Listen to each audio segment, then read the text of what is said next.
going to talk today about a new feature in Cubase 15, but specifically in the context of how it's going to work for orchestral composers who want to put ostinatos in their music. So this is really going to work well for like trailers or action cues, music like that that needs to have like a really high energetic pace. So thanks so much for those who are with me today. I really appreciate you being here, especially Peter and Shubas. I can see you already active in the comments, and I really appreciate having the company when I'm doing these. Now, Cubase 15 has a ton of new features included, but one of the ones that they talk quite a bit about is the new pattern melodic sequencer. And what I particularly like about using this for ostinatos, first of all, it's highly automated, right? So it's just doing stuff, it's generating ideas very, very quickly, and I can just kind of try random ideas one after another until I find something that works. It also has this nice variation engine, so you can actually create spontaneous variations. I'm going to show you how that works. You can also conform your ostinati to a particular chord progression as well, which I'm going to show you how to do. So you can actually make it conform to a harmony, not just be a MIDI pattern. And then best of all, because of the nature of Cubase and Dorico allowing drag and drop very easily, you can just drag it straight into your score. So let's say you have a trailer cue or an action cue and you want to hype things up, you want to elevate the energy with an ostinato, whether it's for brass or it's strings or winds, and you want to get that going for, I don't know, 16 bars or something like that. Doing it here in this tool and just dragging it into your Dorico project, which has the rest of your orchestration in it, is really, really very, very easy, and you can make it conform to any conditions you need to as far as the harmony goes. There's also even some really cool humanization features, which I am going to break down for you. So let me throw on my headphones and we'll take a look at this. I'm going to jump into my desktop here. So this is what's going on here. This is an example of a little ostinato that I made. Now, this is not, that exciting in and of itself. It's probably quite a low register for the violins, so we could just kick it up an octave like that. But I wanted to show you how I go about creating these, and then for those of you who already have Cubase 15, show you how you can actually explore setting these up and using them very, very easily. So the first topic is to look at how you can actually make these. So what I've got here is an instrument track. This works just as well for MIDI tracks. So let's say that I'm going to just kill these two MIDI parts that I have. So let's say you've loaded up an instrument here, and you've got it set, I guess to like a staccato or spiccato type articulation, which would be really good, some kind of tight and short articulation for an ostinato. And then what we're going to do is we are basically going to I'm going to draw in a pattern here for, I don't know, 2 bars like so. And when I double click on this, you'll notice that this sort of does not look like a traditional MIDI part. And that is because in the settings, right here, I have pattern event or MIDI part. Usually when you create a new instrument track, MIDI part is the default, and if you create a new drum track, then pattern is the default. But you can always change it right here, right? So if I were to come here, for example, and I were to create a new instrument track, it actually asks me here what kind of event type I want the default to be. But even after having set that, I can always go and change that here. So when I have it set to pattern event and I use the pencil tool to draw something in, I get this thing which is telling me it's a pattern event. So if I double click on that, it brings up the pattern editor down here. Okay. Now let's say that I wanted this pattern to conform to a couple of chords. Let's say that I wanted to go from an F major 7 right there to a C major 7, let's say, like that. Okay, so what I can do is I can actually look at this and I can see, well, this is filling up 1 bar, right? I'm going to come down here and I can look at the number of steps and then how big the step is, what's the step resolution. So basically this pattern is being made out of 16 notes, and so 32 steps is basically 4 beats, right? So one measure. So if I want to create a ostinato pattern that matches these chords, this F major 7 and C major 7, what I'm going to do is down here in the pattern, I'm going to flip this little switch, which is going to bring up this drop down or sort of a drag and drop area. I'm going to literally just highlight and grab those chords, drop them in there. And now you can see that they've actually been added almost just kind of like to the top here. And now if I were to hit this randomize button, I'm going to get a random pattern. Let me go ahead and go back to the pattern. So that's where it'll play. I'm going to loop it.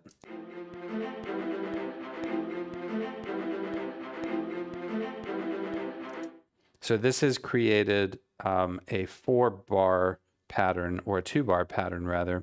If I wanted to change this to just 16 like that, then I would get. But if I wanted to make it more, like I could go up to 32, right? And then I could bring this out a little longer. And now I can hit randomize again. It fills that whole area.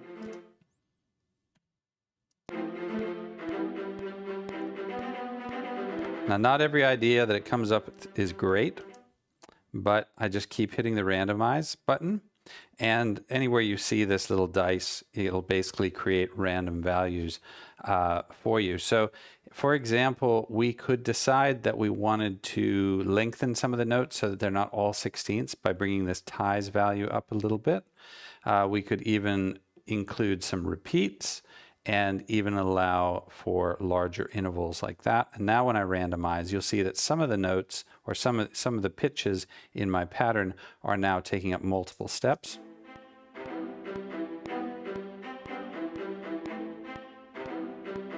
And if I ever wanted to change these, I can just do that like so.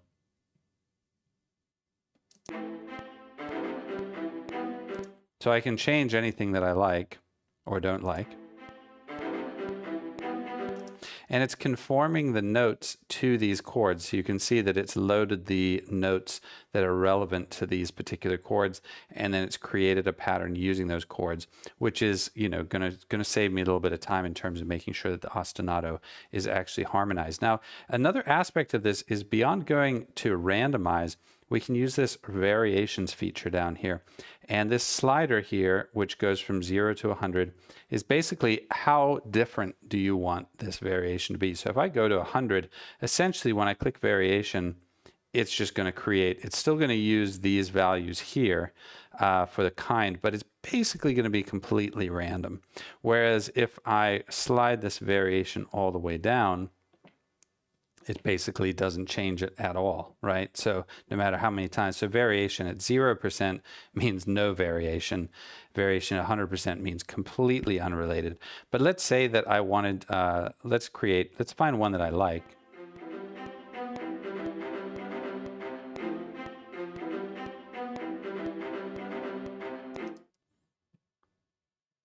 I'm going to do that.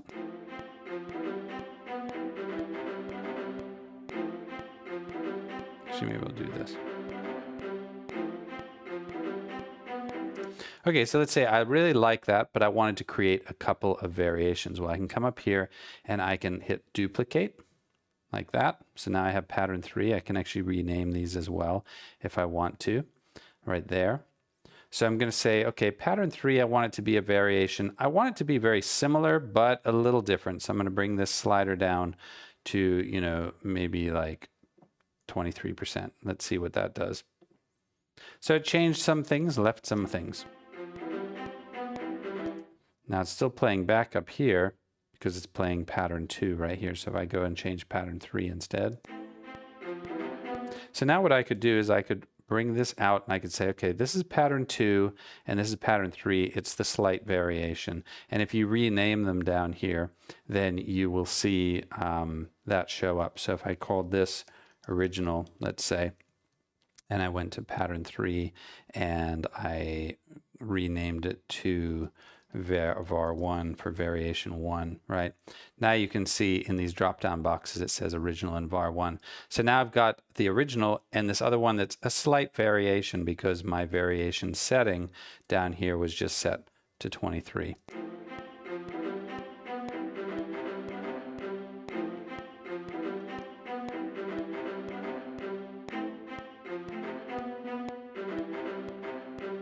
So in that way, I'm able to create multiple variations. I'm able to keep things kind of interesting. And it's not entirely random because I'm able to adjust this variation. Taking it one step further in terms of control is I can use these parameter lanes down here at the bottom. My favorite to use for this purpose is the offset here. I think my computer is saving something. So hopefully it stops thinking pretty soon. But by actually clicking this random sort of dice down here on the parameter lane for offset, you see it sets offset values. Now what this is doing, if you mouse over offset, it says ticks. So this is actually changing the timing of the note. So sort of adding humanization, right? Where it might be as much as 12 ticks too late or 12 ticks too early. So by having introduced that variation on this lane, now my pattern, I need to do that for pattern 2 as well, like that.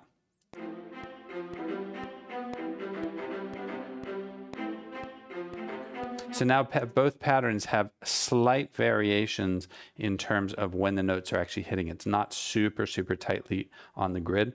There's also some other really cool things you can do here with the random. For example, probability. You can make it so that some of the notes will play the second time it plays through, maybe some of them won't. It's a probability min and max that you can set, and then you can trigger that. You can also vary the velocity.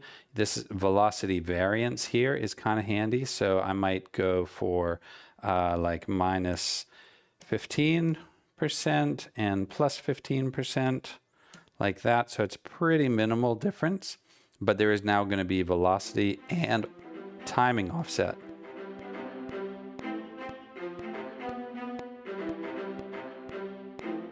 Particularly here on this pattern, the original.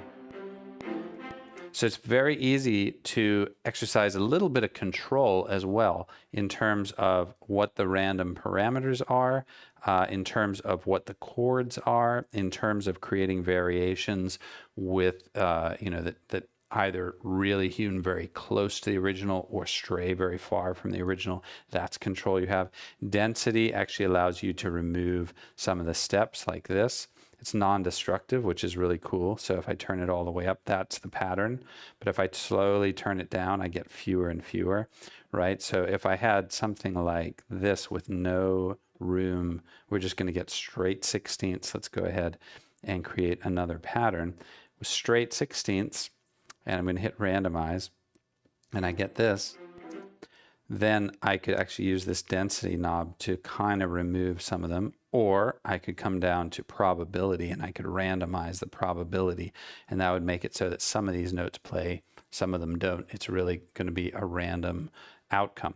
Now the next thing is how that sort of covers from random to controlled, also some humanizing concepts. But let's look at how easy it is to go ahead and bring it into my Dorico project. So let's say that I come here and I'm going to just Shift B and add 4 more bars.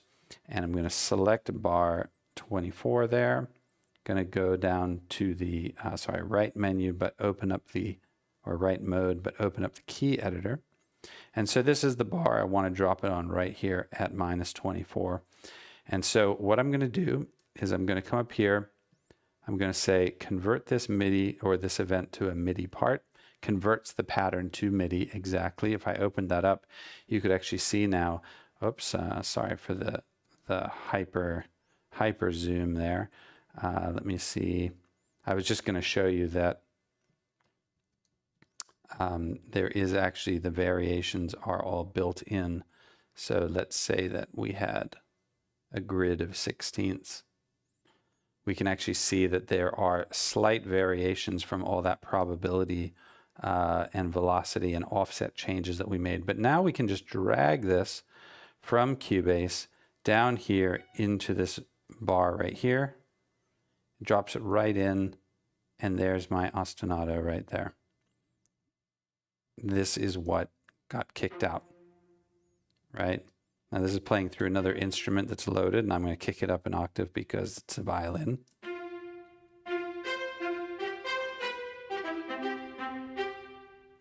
So it's very, very easy to drag and drop. It's very easy to conform it to a particular harmony. It's very easy to create a little bit of humanization with the offset, and also to conform it to, you know, your chords makes this valuable. I've even had really good luck creating layered ostinatos. So having, you know, an ostinato that the violins do and an ostinato that the violas do. And I find that in these action cues or in a trailer context, oftentimes it's not really that that musical. It doesn't need to be that musical, the ostinato. It's really just there to drive energy and support the harmony. So the fact that you can create these patterns in Cubase 15's pattern editor and have it conform to the harmony solves 90% of the problem. And instead of going through and, you know, tweaking all these 16th notes and 8th notes and tying this and tying that, it's just an extremely quick way to do it. And I've found that if I have a general part already written, it's more or less there, but I just want to add a little bit of energy to a particular section, dragging in one of these randomly or purposefully generated patterns gives me a great ostinato. So I hope that is helpful. I am just reading through some of the comments here. Yeah, the dice, Peter, yes, the dice is a bit gimmicky, but it's actually become, I think, an icon they've used throughout because I've encountered it. I think I've also seen it in the Backbone software, which is like sound design software that they've made. I think I've seen it in Halion. So I think it's kind of, you know, Cubase or Steinberg has adopted that as the tool. I see it a lot in native instruments as well, VST instruments. So I think there's something there of that becoming a known icon. But yeah, I hope that you can have a lot of fun with it. I think that it's easy to do. You know, obviously you don't have to commit too much. You can always build out these patterns manually. So it's also a really nice way to just work out a rhythm. Oh, actually, one other thing that I'll point out, which is really cool here, is that when you are looking at the pattern and you have a chord, you've dragged some chords in, you've got a harmony. One of your options here is to, ooh, gosh, sorry about that, is to actually use just root notes, right? So now if I randomize this, I'm going to get just root notes, and I essentially am creating like a bass line. So if I were to go up here and change this to pattern 3, yep, there you go.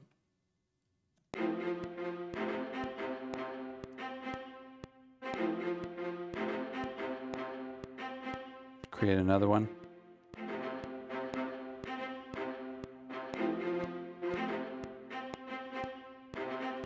So it's switching between octaves.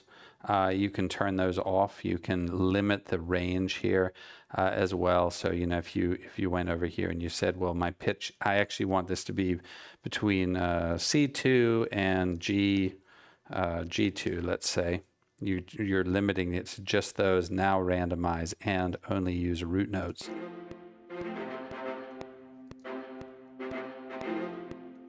You get a different pattern each time, and then once you get one that you really like, you can actually kind of just trade it in for making a bunch of variations, and then you can have your A section, B section, C section, so on and so forth. It's really, I think a lot of fun. I enjoy it. It is very sequencer driven. It's very automated, but when you use the offset randomization and you use the velocity randomization, those other parameters at the bottom, maybe the probability, you wind up elevating the pattern into something that has some humanization. It's got a little more feel. It's not quite so rigid and static, and I like the visual experience of going in and being able to change the random idea in any way that I want. So I hope that is very helpful. And just reading through the comments. to make sure I haven't missed any questions. Now, I'm going to do my very best to be online on Tuesday next week, although that is Thanksgiving week, and I'm not sure if everyone's available, but I'm going to try and do Tuesday. I won't be doing it Thursday because that's Thanksgiving. I'll be back again the following Tuesday on December 2nd. I do want to reiterate for anyone watching this now or watching it after the fact, if you don't mind posting in the comments about string libraries, wind libraries, orchestral libraries, essentially, that you are using a lot, because I am working on a larger project where I am trying to come up with some useful tutorials and tools that might be of use to people who follow my channel. Of course, that's going to really need to align with libraries that people use. I'm also looking at investing in some libraries over the Black Friday week, when I can get some good deals on libraries that can allow me to teach lessons and do live streams next year that use more of the libraries that everybody in the community is actually using. So please post in the comments about that, or you can post on my YouTube channel, the profile page there in the posts, the community posts. And I'd appreciate that, because I'd be very interested to learn what those libraries are, what everybody's really using. If you are watching this after the fact, please like and subscribe. Very much helps me surface these videos. I hope everybody's doing well and has a good rest of the week and good weekend. Thank you very much to Cubase and Peter for joining me today. And thanks, Cubase, for that. Yep, I will check those out. And have a good week.